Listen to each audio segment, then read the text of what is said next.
glute bridge. So when we go to the ground, we want to use the ground as feedback to the first part of our setup.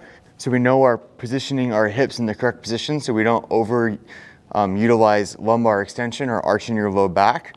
There's a couple different variations of a bridge. So one that we can maybe bias your low back, one that we could bias your glutes a little bit or your hamstrings. And this particular bridge, we want to focus on the glutes. So I like the cue of just pull those feet back to a comfortable position, keep your feet flat on the ground, push your low back into the ground.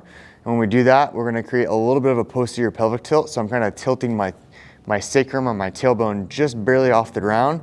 From there, I'm going to drive through flat feet, coming up to a bridge position. Now from here, I should feel the load in my glutes. And then a lot of people will feel a little bit of tension or stretch across the front of the thighs as well. That's fine, especially as long as you can feel it in those glutes. Back to that bottom position. I like to always reset by tucking my hips, pushing my low back into the ground, coming back to the top of that bridge position. And then be mindful of your breathing, right? So if I'm being particular about the inhale and exhale, I'm gonna breathe in, push my low back down, bridge up, blow my air out at the top.